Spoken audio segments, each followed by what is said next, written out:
Hi everyone who is here in person and out there in the world of GhostWebinar. Thank you so much for being here on this cold-ish, rainy Friday. This is our first annual, possibly biannual, who knows, we'll see, faculty colloquium in communication and media. As Lisa said, I am Elizabeth Alsop. I'm the director of the communication and media program here at SPS, as well as the local studies program. And while I have you, on the subject of events, we have a webinar scheduled next Wednesday, April 10th from 12 to 10, featuring Rachel Allen, who will be in conversation with me, and she's a film publicist who's worked at Film Society Lincoln Center and Film Forum and sort of freelance, and she's going to be talking about her career trajectory in publicity and communication. So that'll be next Wednesday, 12 to 1, for anyone who's interested in chiming in for that. But for this event today, let me just quickly tell those of you who aren't affiliated with our program just a little bit about who we are. We have currently around 120 students majoring in communication and media, and they have professional and academic interests that really span the fields of communication. Strategic communications, public relations, marketing, to film and television studies, to journalism. And the breadth of their interest is one of the reasons that I wanted to invite Dr. Hien to be our kind of inaugural speaker for this colloquium series, because her work and teaching really reflect the kind of interdisciplinarity that I think we talk a lot about in higher education, but we don't always see successfully incarnated, I think. So just to tell you a little bit about Dr. Hien's background, she received, again, interdisciplinarity, she received her BA and MA in English and journalism respectively, and then completed a PhD in cultural anthropology at Cornell. And her doctoral work focused on practices of photography and image making in Vietnam, I think. And you actually worked with Benedict Anderson, who is an illustrious figure in the field, so that's amazing. As a scholar, her interests span a number of different areas, including visual and cultural anthropology, post-colonial theory, critical race theory, globalization, urban and gender studies, and one of the topics of today's talk, which is media and technology. And in fact, we already got a question from someone on the webinar, what is Vine? So I can promise you that that will be answered in the course of the talk. So, so just to keep you in suspense for a little bit longer. As a teacher, Dr. Hien has developed and taught a number of courses for both the general education and communication and media programs, which really, I think, attest to her expertise across all the fields I've just mentioned. So these include courses in digital literacy, communication and culture, the mediated city, and the capstone course she'll be teaching for communication and media in the fall on kind of self-presentation, I guess, and got called About Face, that was course, so that is coming. For the past semester, she's also served as an academic community leader in communication and media. So she's helped with curriculum revision. She's helped to mentor newer faculty. It's been really wonderful to work with Nina. And I will just say that on a personal note, she's the kind of colleague where you hang up the phone with her and you have a whole list of books and things that you should go read. Her intellectual curiosity is really inspiring and impressive to me, and I know it is to our students as well. So please join me in welcoming Dr. Hien. No, okay. Thank you so much, Elizabeth, for the kind introduction, and thank you for inviting me, all the students, and Anthony and Elizabeth for setting up this incredible colloquium, which puts us in the same room, even if it's a virtual room. So I'm really honored to be the first of many more acts that will follow with this new colloquium, and it's great to see familiar faces. It's I'm sure there are familiar people out there in cyberspace. So hello, everybody, and it's good to see people who I've only imagined as I'm reading their work sitting at my kitchen counter. So Lisa happens to be one of them. This talk considers a strange and wonderful and maybe rare blip in time in the ongoing Wild West of social media, when crazy new possibilities of creating and connecting have been appearing. I was very, very lucky to have been part of a niche group of art viners in the now defunct Vine platform. And the energy, the frenzied creative energy that was happening at that time in that group. And I think in a lot of, maybe in other groups as well in the Vine realm. But my talk is pretty much going to be focusing on that niche group because that's what I know, and that's where my experiences lie. We had some crossover, so it's not like with any of these groups that we're in isolation. Lots of crossover. But I'll be talking mainly about that. And I'm really fortunate to have the opportunity to work some of this material out, to resurrect this incredible experience and app a bit, even though I'll be doing a post-mortem on it as well at the same time. So anyway, I'm going to start with entry number 30 from 101 Ways to Waste Time on the Internet. It's a book by poet Kenneth Goldsmith, who teaches at the University of Pennsylvania, and it is based on the inaugural class of students that he taught this subject to. Number 30 on that list is, quote, interview a person for 6 seconds using Vine. Do not tell them that the interview will not last 6 seconds, or will last 6 seconds. Now, if I were the student suggesting that entry, I would say, add the post on Vine and then watch what happens. But this student could have been prescient because the Vine app was dead 2 years later after this class. So Goldsmith's book is really brilliant. That's something you should add onto your list. Brilliant because it's a reaction against the assumed destructive capacities of the internet to our minds, to our productivity, to our creativity, and our humanity. We hear these stories all the time. The book's title belies what the class sought to investigate. It sought to investigate how this was not so, and in fact, how our interaction on the internet was sparking new forms of intelligence, new forms of creativity, new skills through collaboration and connection. And although Vine was mentioned peripherally in the book, that was pretty much the only, that I scoured the book, and I think that was the only mention of it. I'd like to add my 2 cents or my 6 seconds or a few 6 seconds of things in support of this argument. We were all, this is not to say that we weren't wondering while we were doing this about our own engagement, because it was just a little too fun and just a little too consuming to be healthy. That could be analyzed. Pleasure could be analyzed, and our relationship to things that are joyful.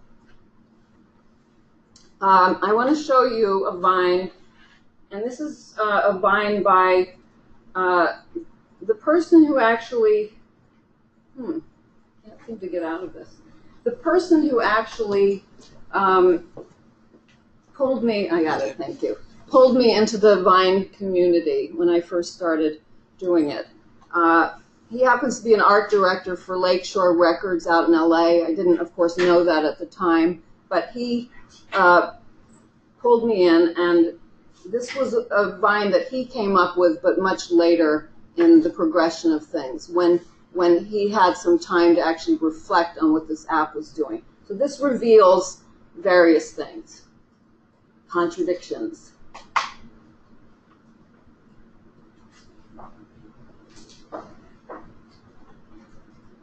I don't mind you coming here and wasting all my time. I don't mind you coming here and wasting all my time. You'll see more of his stuff later. That is probably real blood. I don't know. I'll have to ask him. Yeah, someone, and it's probably his. Anyway, my intention with this presentation is that it will convince you that what we did here was not a waste of time, and that what you are doing may also not be a waste of time, but you really have to reflect on your use and your participation on social media in a much deeper way, instead of just dismissing it as either or. So before diving in, I should mention a few things. I have a few disclaimers and confessions. One is that I faced a lot of challenges while preparing this presentation. And because the site is dead. And so I'll go into this a little bit because it's important, because when you think about doing research on social media, you should keep certain things in your mind before you decide doing a project. So one is, how will you collect your material and access it at a later point for analysis? Social media is ephemeral. There's nothing to say that it's not just going to suddenly shut down, which is exactly what happened with us. How will you display your findings? So, you know, this is from the Vine archive that Twitter, in good faith to the community after it killed the app, developed. But I don't know if you can see it, the looping is not perfect. So it actually doesn't have the same effect in you know, and I'll talk more about Viners a bit, and these art Viners and what they were kind of going for in creating the vines. So, you know, most of the material on social media sites is not ours. We have not created it. And so, you know, how are you going to find it afterwards? I created a lot of vines, and some of them you'll see. And so I have that material. But clearly, doing research and trying to find the vines from other people who had, for instance, John, who I know really well, I couldn't find his account.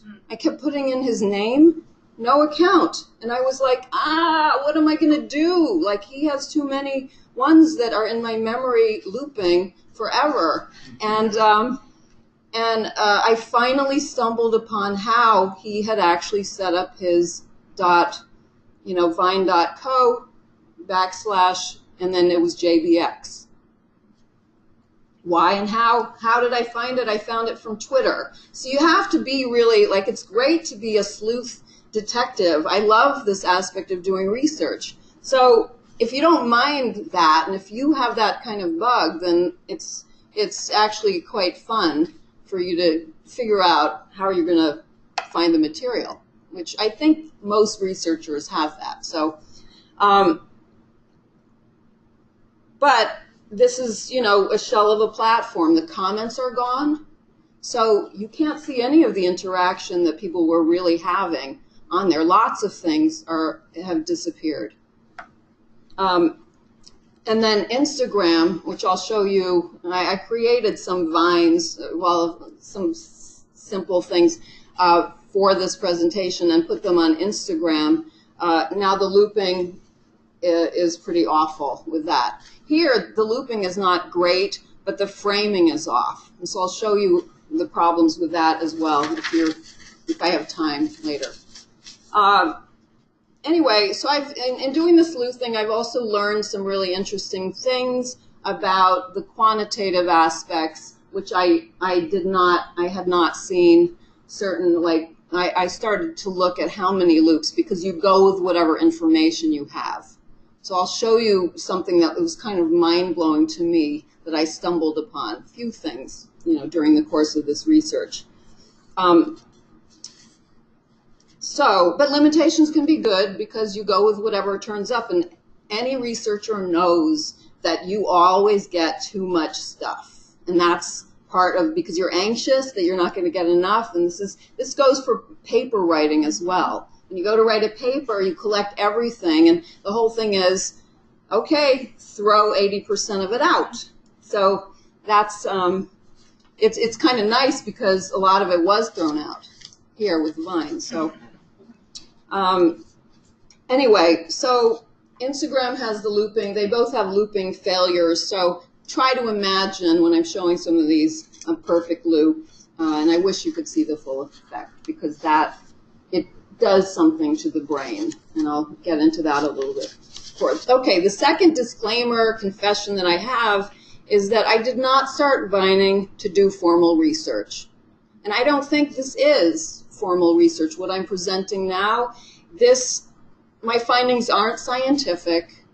There's lots of speculation. That's the phase I'm in. If I were to do something different with it or more serious with it, I would probably do more number crunching. I would do interdisciplinary kinds of thinking about it because I think that's the way with multimedia, and if you're studying social media, that's what is needed to be. Plus, as an anthropologist, even though I'm a cultural anthropologist, I do think that there is something to hard and cold fact, and they're there. So,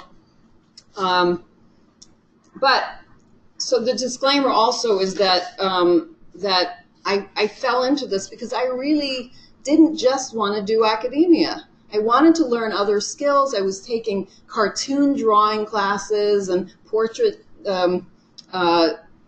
classes, and I was doing coding and film editing and at SVA, different places. I was doing some user experience workshops and interactive design stuff and just really kind of exploring the media scape. But ultimately, I'm a field worker at heart, so I did kind of get pulled into, I couldn't help myself. So I did feel like a participant observer, especially since I'm not that good. And that's a confession too, I'm not a really good viner, but I like to do it, and I'm not at that, I learned how to do stop motion and things, but I'm not brilliant like some of these people and some of the things that you're going to see. But so my role was like the chronicler, and I had been asked to curate things, and I did some speaking about Vine. Anytime they needed an academic, I was always pulled in, even though they had no idea what I normally do or what I was going to say. So, but my background is as a cultural anthropologist, and I did work on, as Elizabeth mentioned, on photography and image making in Vietnam, which entailed a lot of hanging out in photo recovery shops where they were doing digital retouching using Photoshop to, like a dotting of the eye ceremony in Buddhism, to animate the altar portraits of people's ancestors or past beloveds, so that they could worship them. And the digital was magical, and it was with touch, but digital touch wasn't. But they have a whole terminology about touch, so it doesn't have to be physical, And I think that Vine really kind of it registered to me on a number of levels because it's so touch oriented. Anyway, so the more time I spent immersed doing participant observation, the more the anthropologist came out in me. One of the tasks of the ethnographer is to understand the history of the subject and place it into a context. And so I'm going to lay out a little bit of a kind of historical chronicle here, focusing on some key moments in the app's biography and the biography of its upgrades, because I've determined that I could argue that the upgrades actually led to the decline of the art community before Twitter definitively killed it off. So, okay, so I made a little, you're going to laugh at some of these. I made a little on Instagram, I posted it.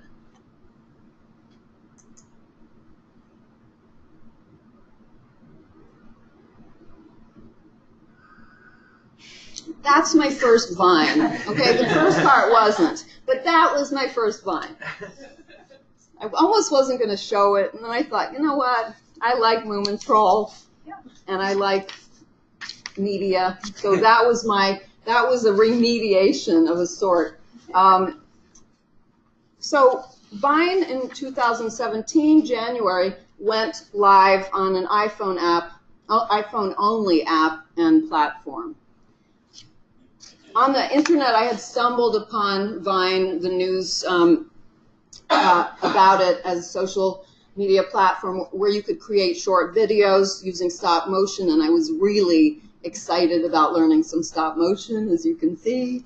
And it was within the week of Vine beginning. So I was,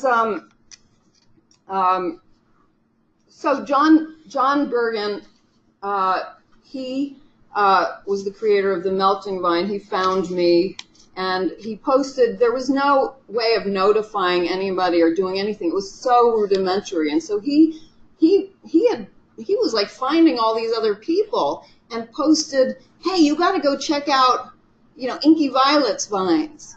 So, so I got all these people coming over, and I don't think I would. I'm not that social, so I don't really think I would have even got into it had I not been pulled into it. And, some of the Viners back then, because it was such a small population, were all iPhone users, a lot of artists, a lot of musicians, film people, all sorts of people. They were, they were doing, some were doing comedy and some were doing lots of different things.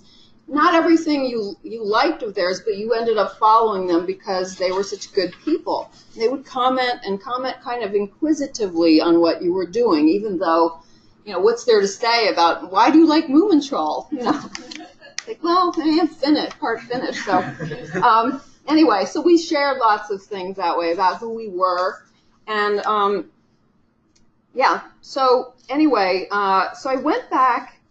Okay, I guess I'm trying to justify my Moomintroll thing endlessly. Throughout the whole talk, I'm going to do that. Just kidding.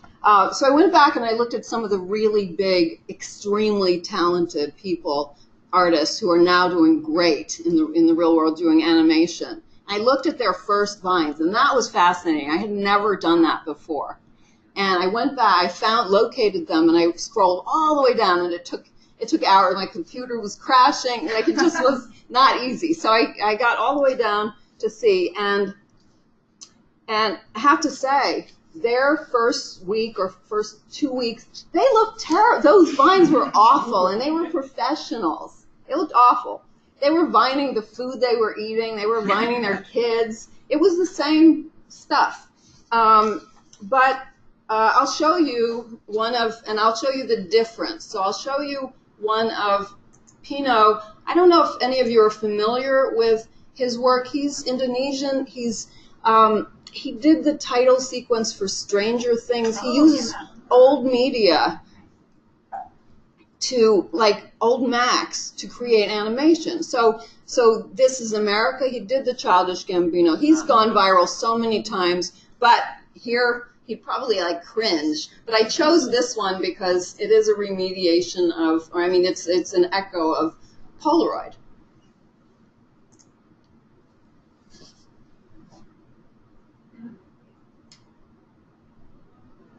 Okay, he draws really well, but it's not anything like what's to come, which is this is actually the year before Vine shut down altogether. And so he really, this is really sad and funny, but.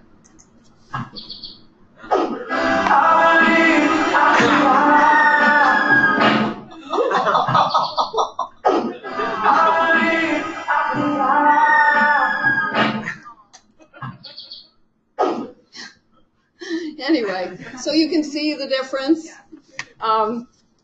Okay, so now this seems to be a good spot to segue in and actually to stop and delineate what the original features and affordances of the app were at its inception. So Vine was an app for creating videos that were limited to 6 seconds. However, this was not a simple linear 6 seconds. a looping mechanism was the driving force of the videos, as you have seen, and this was really the genius of the app. So you could see it kind of clearly, the looping, because Viners also play on, they do meta things, and so they were playing on certain kinds of looping. And I love this guy. He's from Canada. He's a really good designer. He was just sitting in, you know, the optometrist office and looking through the fish tank that is in every optometrist. I mean, they're right.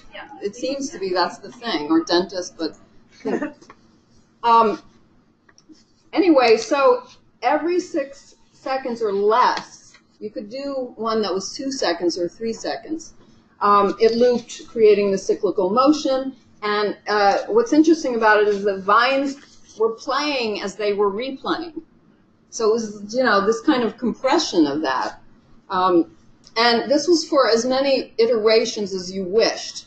So it did shut off at a certain point. I never really counted. I had a Vine friend of mine counted all. I think it's around 20 loops. But you could always, and forever, you could keep retapping it and starting it up again. And for most serious Viners, the act and art of creating a perfect loop became visual and audio. So synesthetic became the ultimate goal because it can be truly mesmerizing. As you could see, if this were perfect, it's like you could just watch. There's something really peaceful about something going on and on. Here's one of my favorite Viners, and she's a I've met her several times. She's a Chilean artist, an amazing animator, and I just want to show you. This is like one of the best, at least drawn.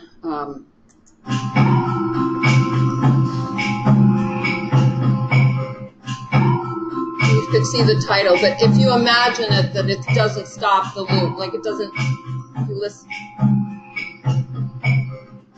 See where that pauses? That does not show up. So it's seamless. This has 37.5 million loops, 43.6 thousand revines, and only 237,000 likes.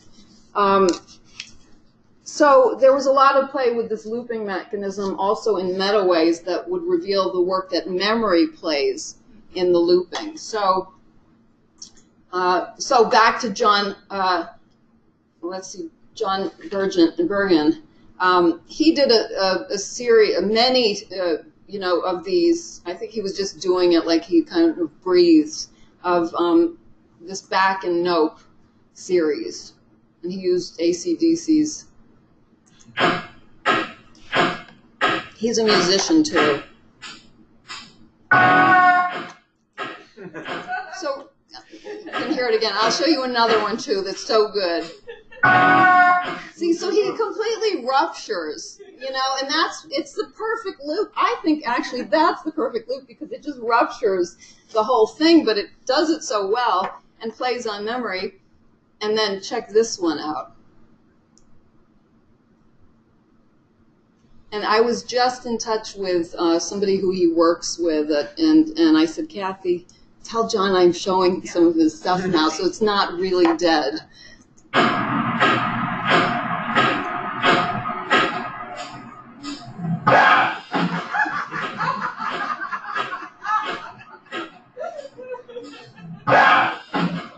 Sorry, it's really loud, but 12.5 million loops like that. And he wrote, because he's such an incredible artist who was underappreciated, and I will tell you, I'll talk about that a little bit later. But anyway, so here he's getting kind of the kudos for doing something, and he can't believe that it's just about this. So he's a little snarky about it, a little bit embittered as well.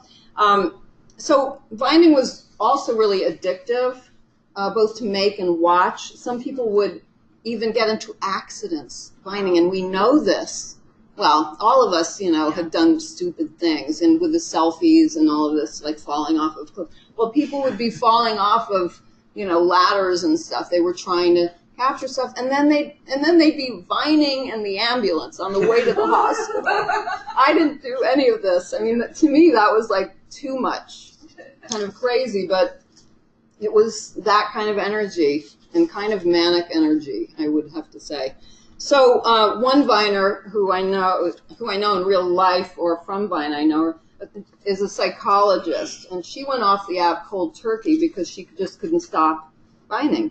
And she contributed, there's a hashtag called Vine Addiction, and so we can't pull up any of those. So that would have been, because they're all on individual posts. So it's just awful, because you'd love to see these series that were created. It's something worth, writing to Twitter about, or finding a developer there to see if there's any way to access those, if you're interested in doing stuff, because the hashtags are fascinating, and what came up with them, although it's big data and, you would get buried as well. So anyway, she got off of Vine. She left because she couldn't, and this was one of her, at least a cry for help, I guess, a little bit. Like she was buried in her own paperwork because she was vining. Okay. Jelly, good old jelly. Okay, so I didn't realize at the time that part of the appeal of vining is that you're also, when you're creating them, you're also enjoying your own loops.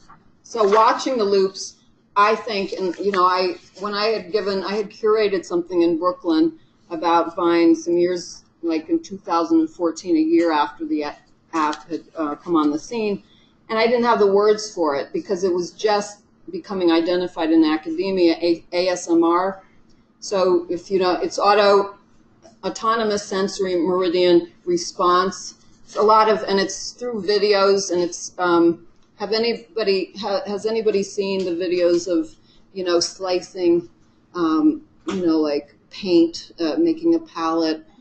So on Instagram it's pretty intense, and there are different forms of it, or the whispering, which people now are calling, saying that this is kind of pornographic, but it really isn't. It's just this kind of response that is completely calming, and they call it like an ear orgasm, which I don't think that terminology, like, it makes it sound porn, but actually it's one of these things in this day, where touch is becoming, or human contact is becoming so kind of dispersed and not, sadly. And I think that, there is this, it is a soothing mechanism. So I do think that some of these, not like John's necessarily, but maybe Javiera, and those, other than being beautiful animations, there's also something quite soothing about them. So I think there are a lot of people who were doing it because they were, had a kind of manic tendencies, and,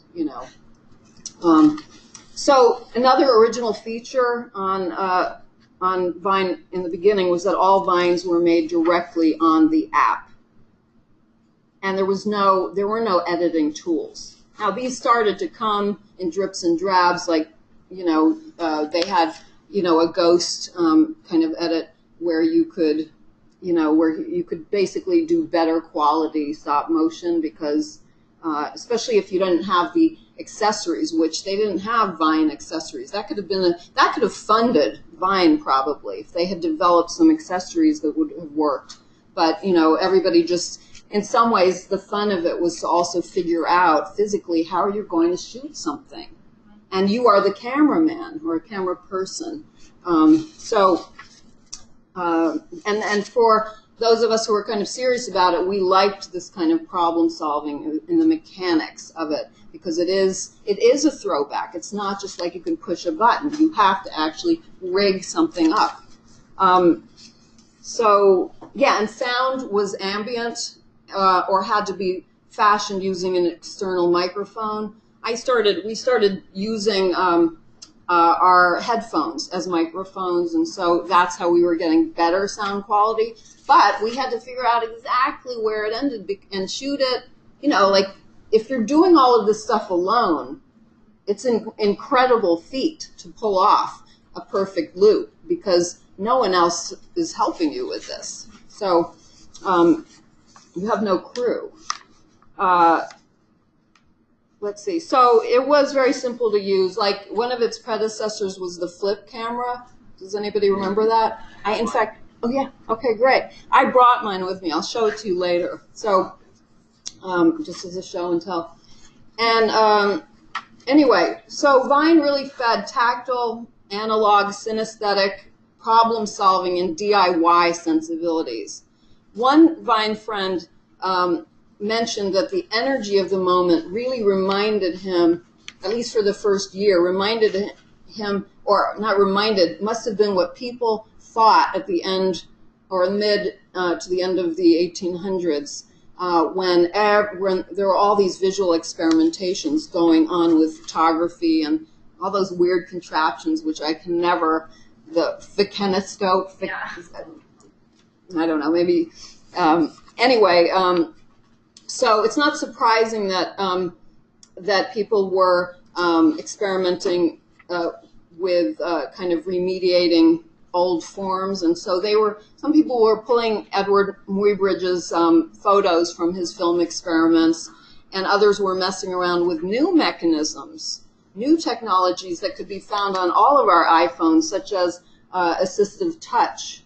So, and repeated, so here I want to show you Frino Tagino. He's the one who talked about what do you call it, that this was like the Victorian era of experimentation. So, let's see, and this is in he's from Tennessee, and is kind of dark, or has a lot of dark vines. Very nice fellow, but, so he actually gave me this example when I said, okay, do you have a good example for assistive touch? And he's like, yes. So this one shows before, and it separates, as you can see. It's really loud. Yeah. Anyway, so you could see the progression of it. I tried to turn it down. It didn't work. It was really high volume. Blow your ears out. Okay, so I even found myself just happening upon this, aluminum foil roll, the inner roll of it. And so I was like vining things, with this tiny little thing, you could see my tiny cat, or cat eye or whatever I was doing, and created kind of a pinhole camera perspective, which then became a very popular hashtag. And actually another Viner said, that's like a pinhole camera. And she put pinhole Vine. So we got pinhole Vine from that. And I'll show you one of them, kind of sweet little one, where I just put together all sorts of nightingales, so and the sounds from nightingales, which are not seamless because they're all in kind of jarring ways. And Florence Nightingale appears in here too. It's an homage to her.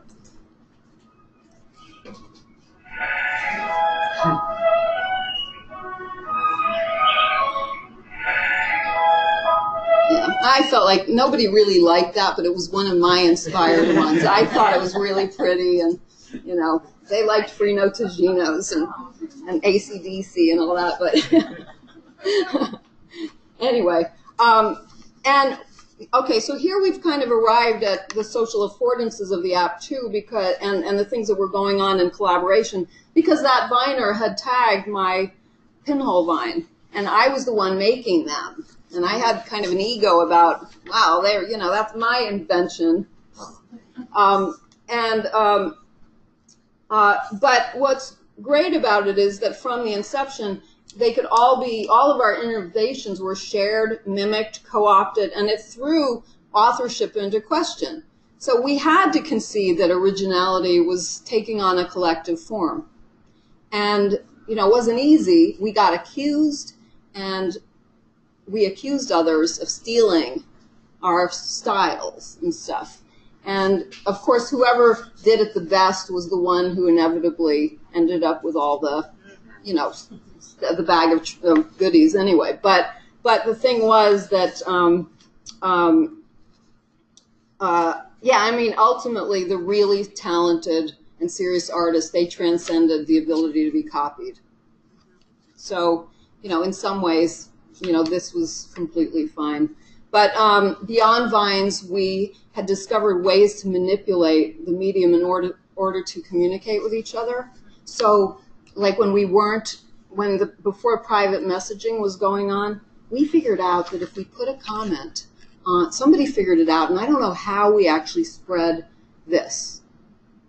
Probably because somebody said, if you want to write me in private, just post your comment, swipe the message, and I'll get it on I'll get it on my notifications. It won't be on the Vine, but it will be in my notifications that you wrote that. So that was so cool. And oh my God, that's like, if somebody wants to do a project on this, that's where I would go to do anything, because all those if I could get my hands on all those private messages, whoa, things would be you could blackmail, no, don't. I mean, all sorts of stuff was happening, I'm sure, on those. So anyway, a media archaeologist would have a heyday.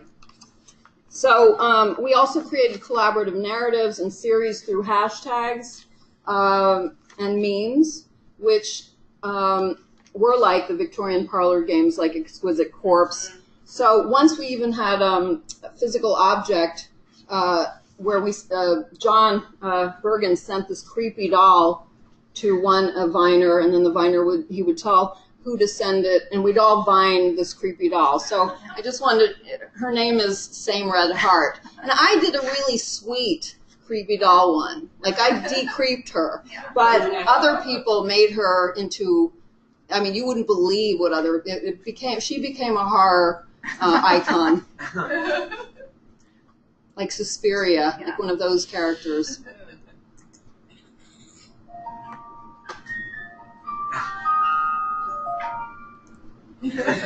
Right?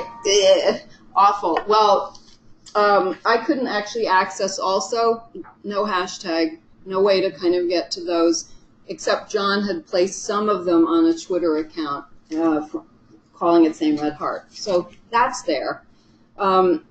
But, okay, and some of them were incredible, and that's why in some ways I cry, because especially for something like that where you're seeing narrative and new forms of narrative, that's where it's sad. So anyway, so now we're going to head pretty quickly into the updates of the app. So, that's the beginning of Vine. And now the updates.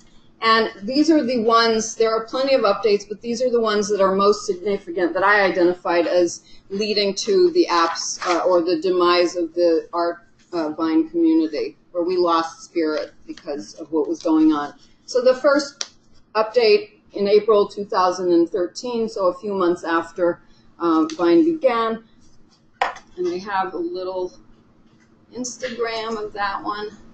And you're going to see a selfie of me. I'm warning you.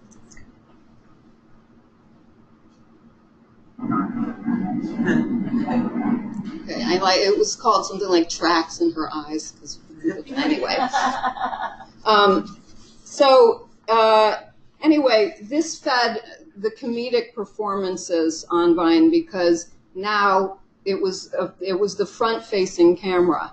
So the Vine Selfie had arrived, and ultimately this is the genre that or category that Vine became best known for. So with this, everything pivoted from the casual life casting app that Dom Hoffman, one of the founders of Vine, had initially conceived Vine to be, as being a mouthpiece and vehicle for self-promotion. And comedy, but very, very, like the person as the Vine. And in order to pick up followers and connect them with their brand, even the art photographers who were really, really seeking to establish themselves also started creating stop motion selfies. And so you'll see Megan Signoli is one of the most well-known right from the get-go. I think Twitter probably had her on board before, but I'm like broadcasting this to the world, but don't tell anybody. That's the speculation. So anyway, Megan did soon after that came about, she, had various selfies, stop motion stuff, and she's really brilliant with the stop motion stuff, but I have no idea why she's eating those cotton balls. That was my problem with this to begin with. So, anyway, then the next update was in June 2013, and this was a big one. And it was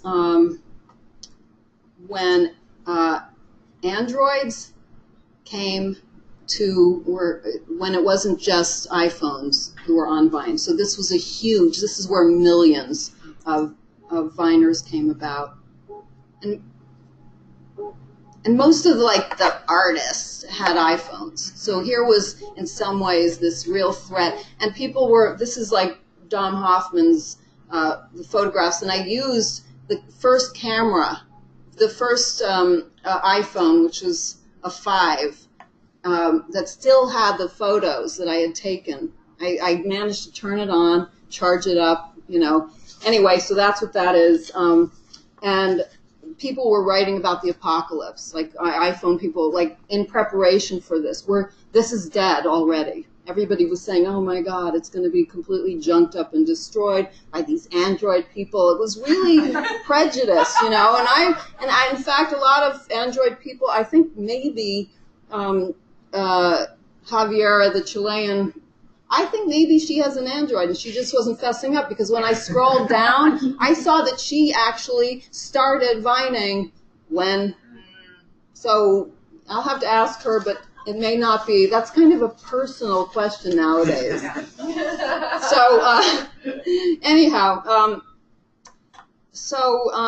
anyway, the environment did kind of change, but it also spurred on this consolidation, group consolidation, and more creativity and more experimentation. So it really wasn't a disaster. And also Instagram did not have any looping. So there was no competition in our minds. In the rest of the world who just think it's like a video from start to finish, they were like, oh, Instagram has 15 seconds versus Vine 6.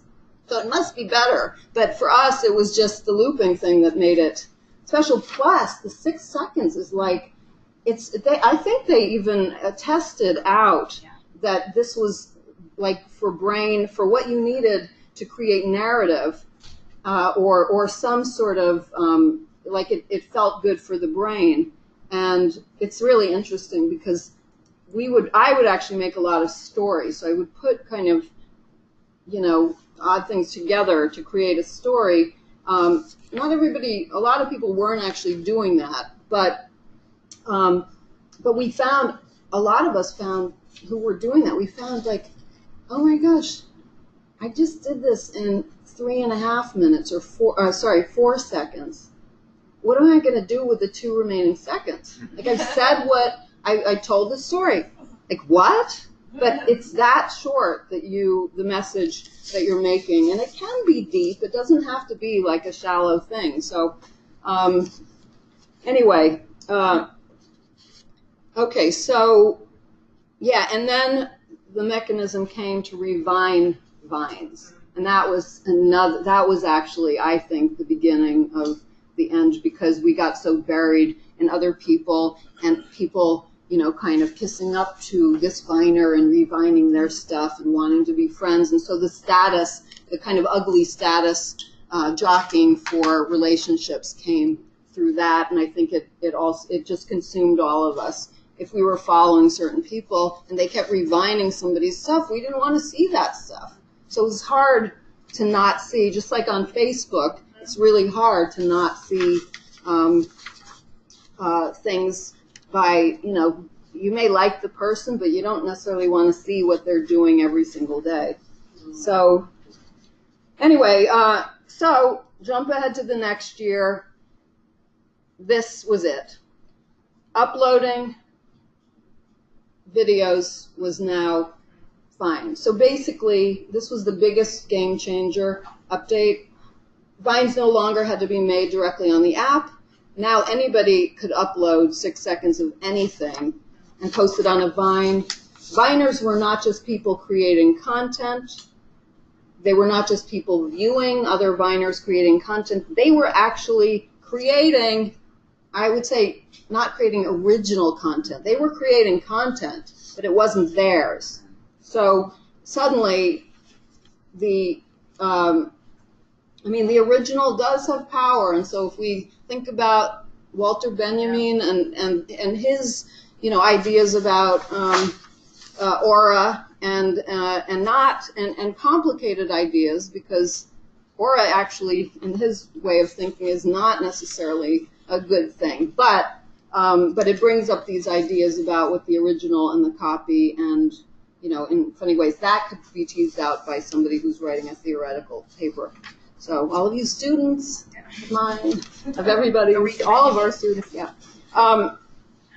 So then this is where we kind of lost our inspiration and things started to fizzle out. This is 2 years before, a little less than 2 years before Twitter killed it off. So, but this is in our little community. Everybody else seemed to be fine with it, I guess. I don't know. Maybe not. Maybe I'm just assuming. So, but with the new affordance of uploading, we could then experiment with our own video montages. So I actually even do that now. I like putting things together. So stuff that I shot years ago, I put together with something and it freshens it up and makes this fascinating. It's historical, so there is something. And I have to say that some of my most meaningful vines came about because of this upgrade, and I'm going to show you one, and this is just incredible what happened. So this is, my father wasn't a big Viner, and he was a computer guy, but a researcher and not a user of any sort of media. But what happened was that one day before he died, and he died like a year or two later, he asked me, he was like, "Can you show me how to Vine?" So I did a really quick one and then forgot about it. That's his hand. That's a hand on a door from a door in Toulouse, and that was my hand with him. And after he died, I was going through my videos, and I was like, oh, I'll open the door up, because the door is the first image. And I mean, this was this was pretty soon after he died, and I just saw his hand, and it just was so comforting to me. Anyway, so it's like this in light of all of this uploading, like this other affordance of that came about, which is incredible. Like I wouldn't, yeah. So,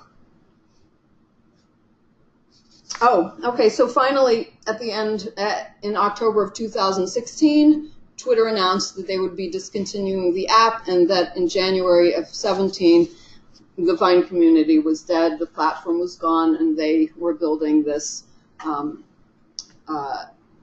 archive, and provided a Vine camera for us, and and there have been like rumors about another Vine starting, and I can go into that later. But okay, so now I'm wondering, was it a waste of time? What do you think? I'll leave that there. You might think it is, but after I tell you a few things more, you will know that it wasn't. So, okay, so here are a few gems that I got from using this app. One, I now know how to predict what would end up going viral on Vine. These insights or skills might be useful on other platforms, even though they don't map onto them. So what makes Vine viral does not make Instagram viral, or a posting on Instagram. And by looking at my own mid-size account, I could see the workings of this, because I could, and that's the thing, you don't have to be, in fact, if you're the big shot, you don't know why people are connecting with you, because they have all sorts of stuff. But me, like small potatoes, if they really liked something, if I got 1 million almost a million. I just found out. I was scrolling down and I was like, oh my God, that one got almost 1 million loops. That's crazy. And you know that if that happens on your, usually you get maybe 3,000 loops, you know that there's something in that makes it actually, so you don't have to be the best creator. You don't have to, in fact, it's better that you're not, because all this other stuff is filtered out. So, anyway, so I'll show you that vine because it's just so weird, and it's really not, and it doesn't actually on this thing, it doesn't come out, but I'll show you on this and also on Instagram because you can see it more clearly on Instagram.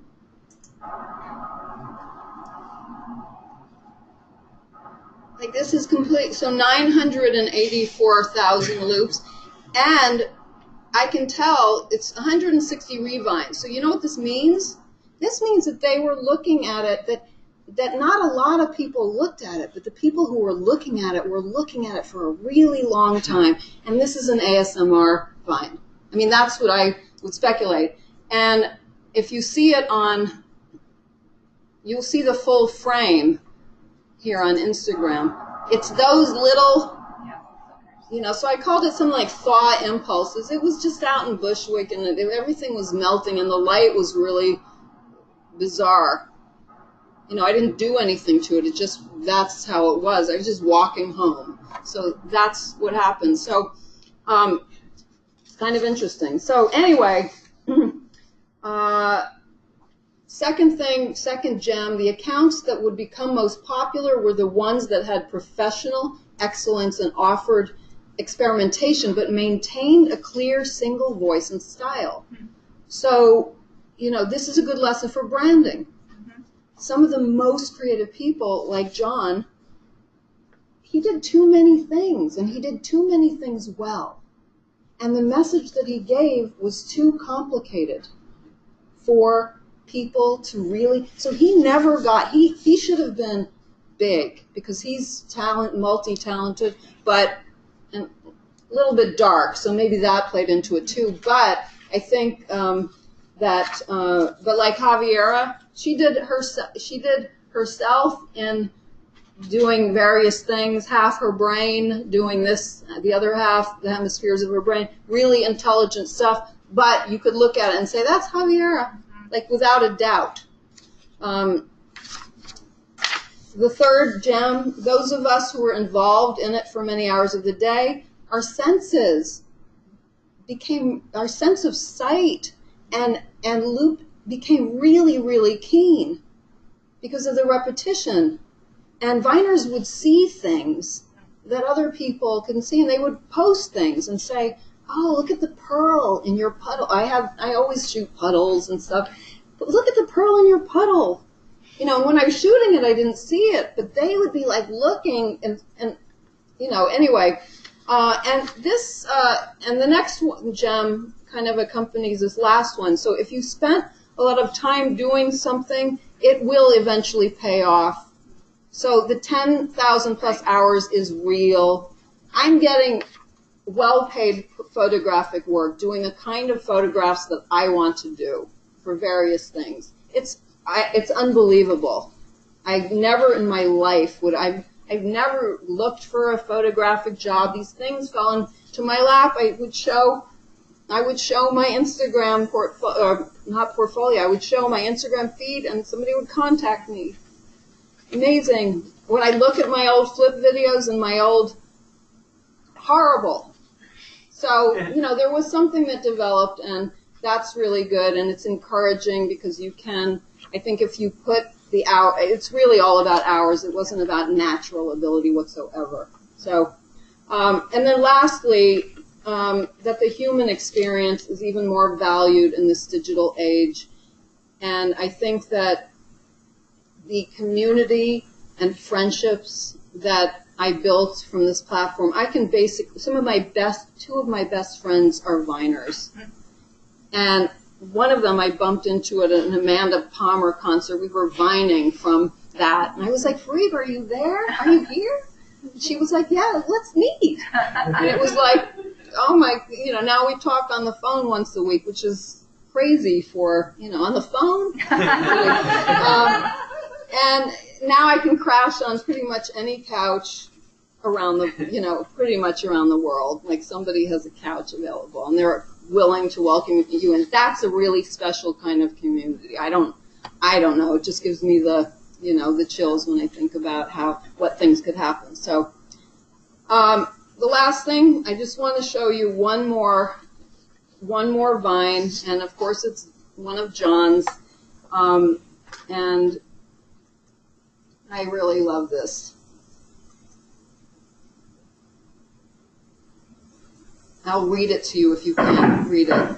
Well, we know where we're going. All roads lead nowhere. Take that ride. Well, we know where we're going. And it's kind of a hymn, I guess. So that's it.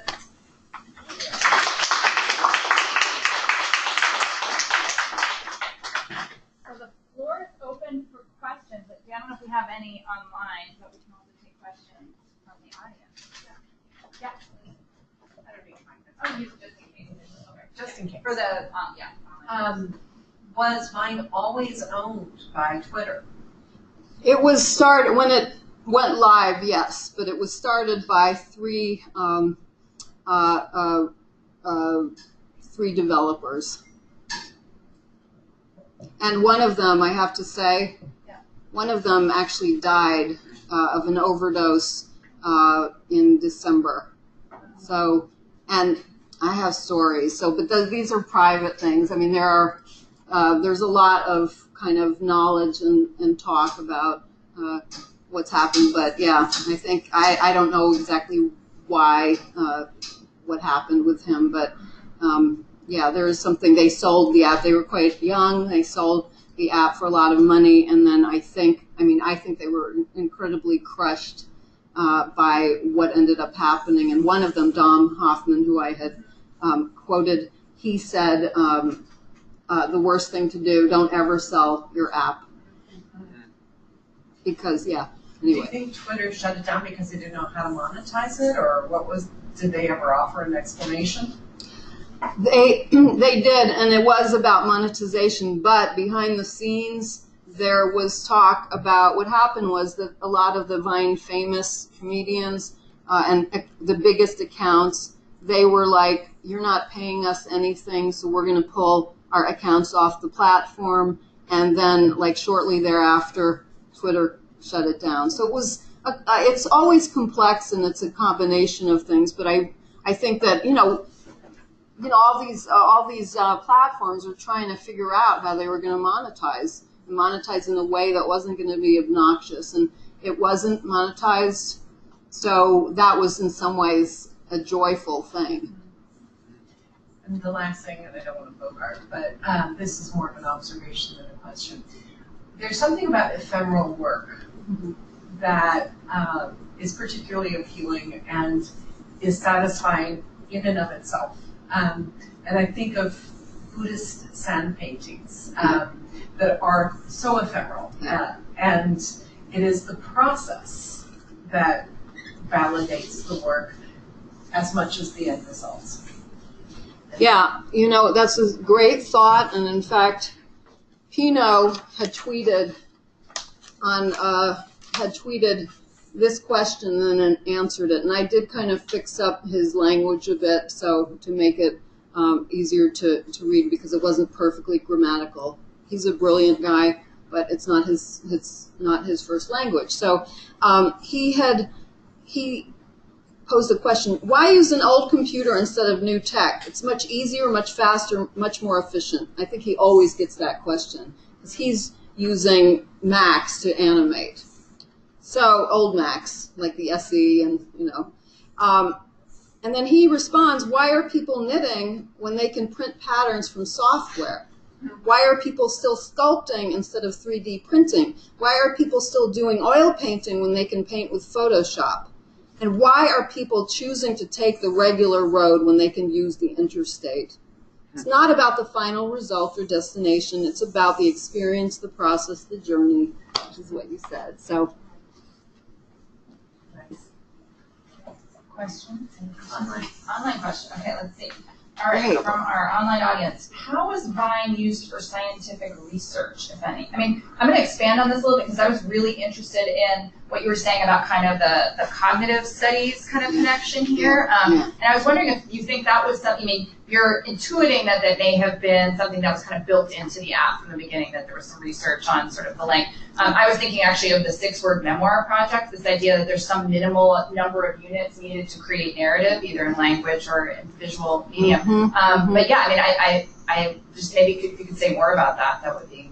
Yeah, I think that they could, you know, my sister's a trauma psychologist, and I really think that they could use Vine as a way of because I think that a lot of people who were connected with it, they loved it because it somehow replayed this originary moment over and over again, and they could relate to it. So so I think, I don't know if anybody's using it, but I know that they did. I had read, because I was really interested in this, why they chose 6 seconds, and so I think, you know, way back, I haven't turned back to it, but I had read about this. So I don't know. I think it would be great for some medical research, and they could use these and see what the looping is, like what I was saying with ASMR. Yeah. They could do, and I haven't never heard of anybody making those connections, but to me it seemed obvious. Yeah, that's really interesting. Well, yeah, we'll talk more. I want to ask another question. I think this is something that we didn't touch on yet, and maybe you can say more.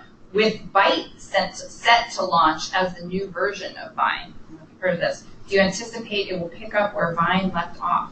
I don't know what Byte is. Could you tell us? Yeah, Dom Hoffman. Okay, so Dom Hoffman had the original, the one who tweeted that nobody should ever sell their app off. Yeah. He was developing it, and I think it got kiboshed. I don't actually think it's going to happen. I think the time has passed, frankly. So I don't think, and the reason why I kind of know this too is because there was a Vine 2 pirated kind of version that came on for a blip of time, and I got on it, and I was doing my thing, and there were a few other pals of mine, but then other people were like, oh, I'm not going on that. And people who were, and I was like, why?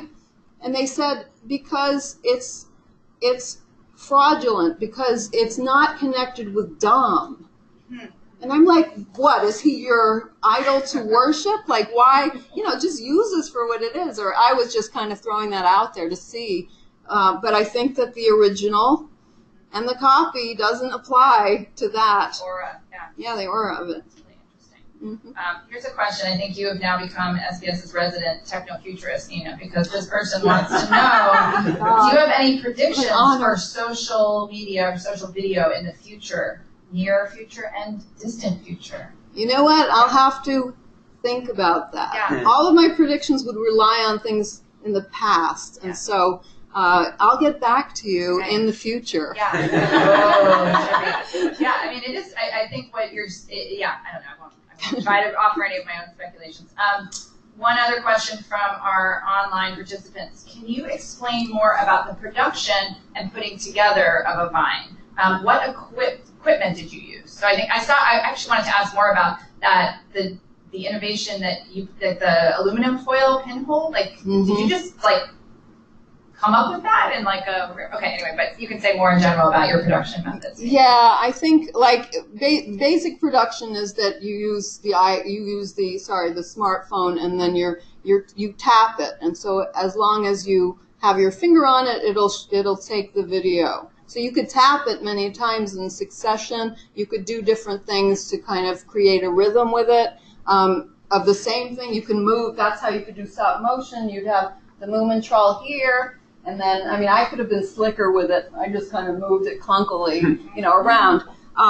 The other thing with the pinhole, we were taking anything that we could use as a filter. I was using things like what do you call it? Lemon squeezer from Mexico as a because it had all these holes, perforations.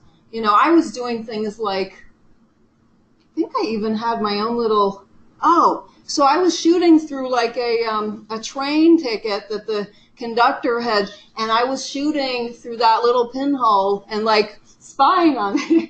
Sounds really creepy. Like strand in the subway, right? Yeah. You know, but I think that it's like we were using anything that was kind of laying around that looked like, oh, that can be a filter, or that can create some, you know, funky kind of effect. And one of the women, the psychologist, she actually, I spent some time at this house in France, just somebody had given me, like said, hey, you want to stay here? It's sitting empty. So I went to this house for about a month, and she joined me. I had never met her. She joined me, and she told me what her methods were. She got the blurriest, like amazing blurry stuff. And you know what it was? And she's like, don't ever tell anybody. And of course, I'm like revealing. She was spit. I was like, don't touch my camera.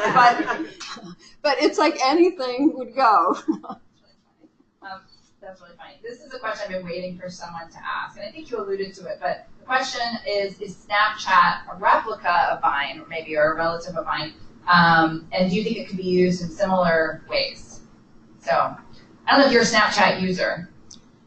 No, but I don't think, because it doesn't loop, right? It doesn't loop. Yeah. Okay, no, but it has, see, this is the nice thing about these different apps, is that they have their different affordances. They have these different things that they do, so that's why we're multiple kind of users. But no, because of the, you know, it has, I'm assuming, like, I'm not even up to date with Snapchat. I'm just the dead Vine person. But what are the restrictive constraints of Snapchat? How long can you shoot? Is anyone here a Snapchat user? That's interesting. It's more about the filters. The filters, okay. Yeah, that's the key sort of feature. Yeah. The immediacy of it. Yeah. Once you play it, It dissolves at a certain Yeah. Right, so again, the ephemerality, right? The ephemerality, yeah, is part of the allure, just differently. yeah, and that's kind of, see, Vine, there wasn't, you know, like it was ephemeral because it disappeared or it got buried. But actually, it's like, this is not ephemeral unless they unless the internet just completely goes bye-bye, or they decide, like, this can't compete with whatever the upgrades are. At a certain point, it will disappear. So it's like, if you want to do research on this, do it now. And that's the whole thing. Like, when I was doing research in Vietnam, anytime I would see a book, I would never wait. Yeah. Because it's like they have smaller publications. If you wait, you just can't wait. You have to grab what it is that you are seeing and start working on it right then.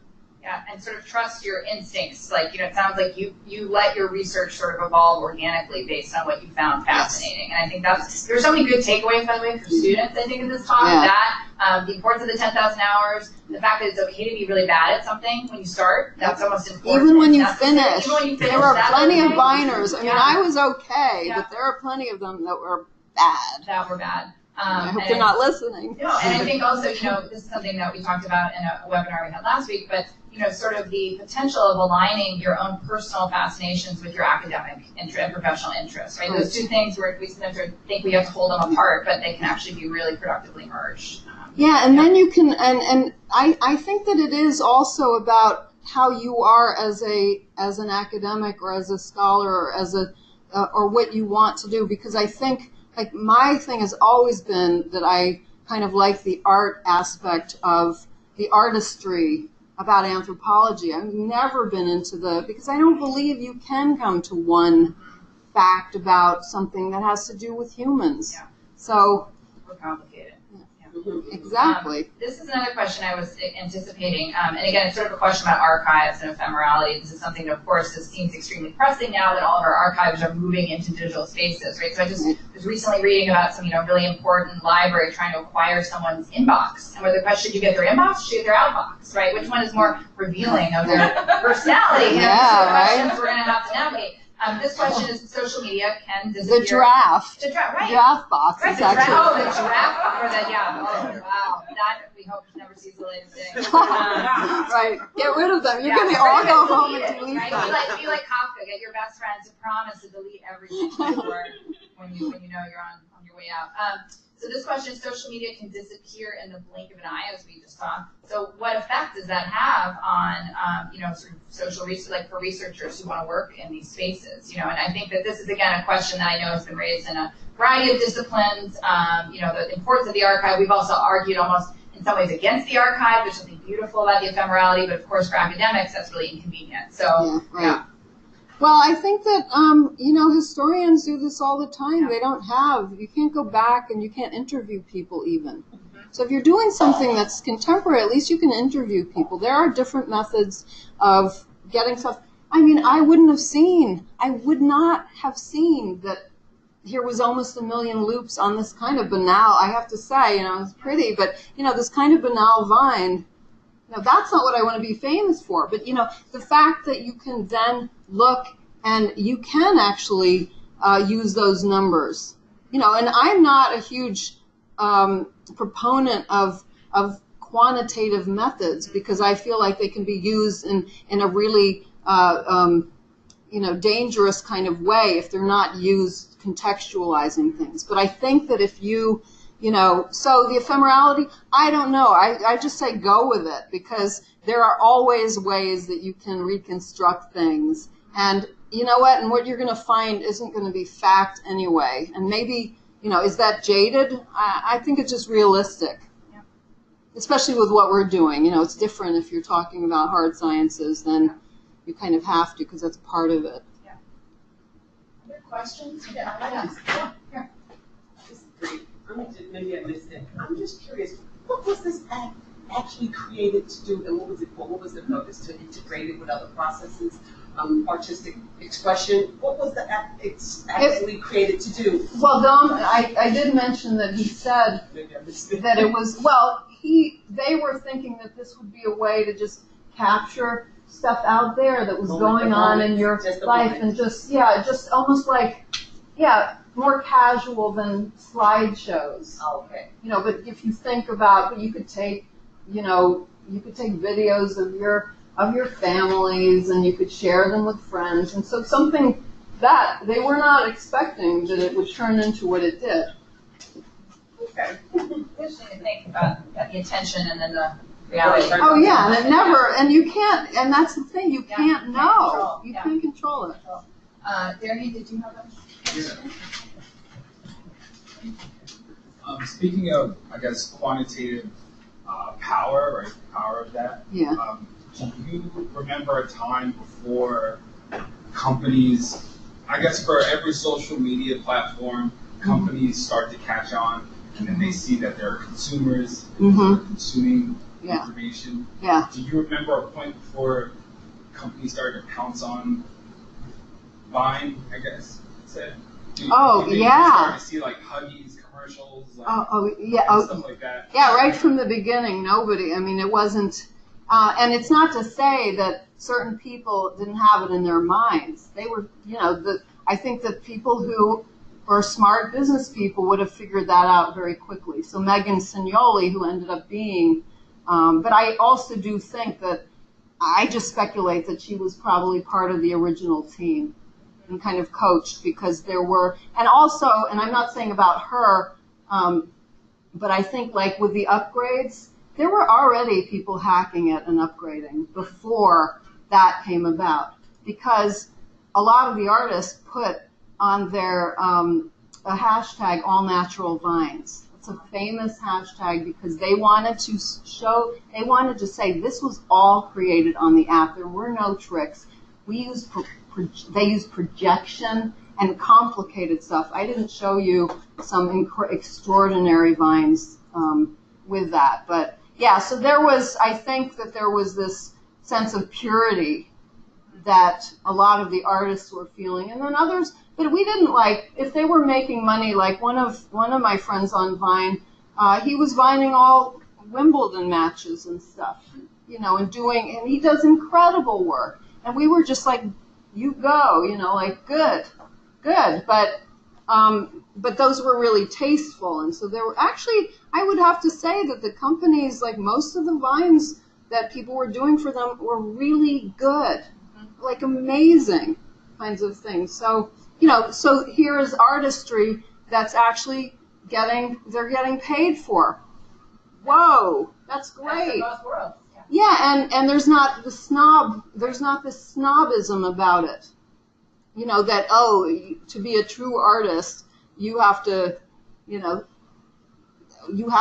outside the market and not sell out. yeah, even though, of course, every artist wants to sell their stuff. They just want more money for it. But, I mean, that's, yeah. I don't know if that responds to it. I was just curious. Yeah. Good question. Are there any other questions for Dr. Hien? Can I ask one final question? I know we're basically out of time. Just since you brought up the question of taste, I was really interested in taste cultures in Vine, and you mentioned that Nightingales, which is the one I thought was beautiful, that didn't get as much uptake as you would have, and you sort of said an offhand thing like, oh, maybe they just like AC/DC and John's stuff with dogs. I'm just curious a little bit about gender and taste cultures, and if you felt like there were particular types of aesthetics or work that was more validated or rewarded or anything like that. Yeah, I think a lot of the louder stuff, you know, I mean, I have to say, but that's, I think not through the art finders. I mean, that's why we were so close, because there was this, like, and that's why I get pulled in to begin with, because there was something, I think probably, you know, if you're going to gender, we could do a gender study on these things. So I didn't have any of those screaming vines, and the decibel on my, you know, were pretty low and kind of chill, and, you know, I just like psychedelically pinhole lighting or whatever. So, but I think that within the group, no, it was kind of equally appreciated. In fact, kind of people liked having these kind of really eclectic, different kinds of styles that were being produced. So, so I felt completely rewarded by people, and they would read.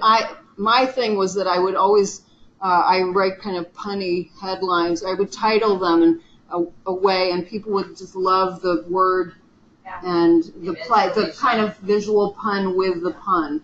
So, yeah. All right. Well, please join me in thanking Dr. Hien for your work. Thank you for coming. And thanks to everyone who attended in person. Thank you for all of our online participants. And I think a recording of this will be available sometime. So if you had to join late, you should be able to see the whole thing. So thanks again. Bye, everybody. Bye.